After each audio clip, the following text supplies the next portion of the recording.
Turning now to a Today Health Alert with alarming new figures this morning revealing that more than 60% of Australian workers have blood pressure so high that they're at risk of a stroke.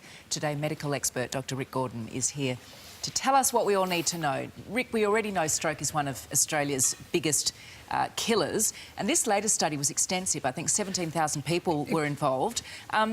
And it sounds a number of alarm bells, doesn't it, this study? Absolutely. You look at 17,000 people over 2 years and you find something like 74% of males and 44% of females had high blood pressure. That's above normal. That's a huge figure.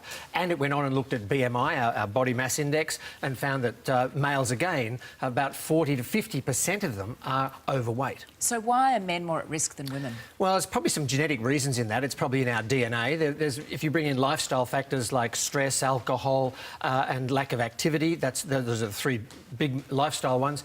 But women catch up, so maybe there's a protective element of oestrogen while they are premenopausal, because after menopause, the risks of cardiovascular disease become very similar between the sexes. Spotting the early signs of a stroke is absolutely critical. What should we be looking out for? Well, stroke is either a bleed, often in the brain because of this high blood pressure, or clots.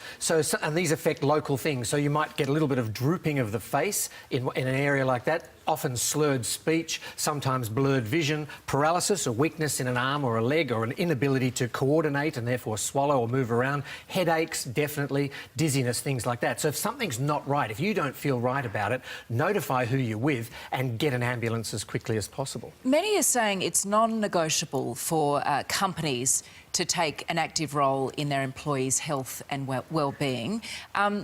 What are your thoughts, and what sort of measures could bosses be taking? Well, I think to monitor the blood pressure, I mean, it's huge. If you're in an institution or a workplace environment where your blood pressure is checked regularly, or there's time for relaxation, there's time for advice about lifestyle factors, then that employer is investing.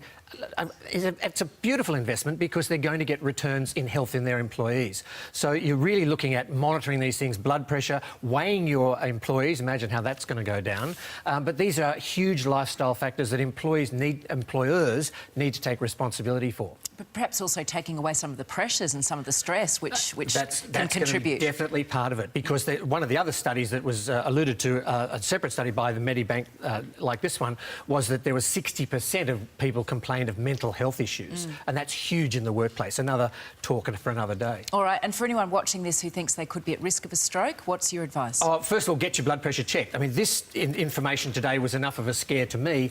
I am getting my blood pressure checked in the next day or two, because you don't, as males, we just don't do it. So get along to your GP, have your blood pressure checked, have your other lifestyle factors, cholesterol levels, stop smoking, get back into the healthy diet, and you'll live a hell of a lot longer.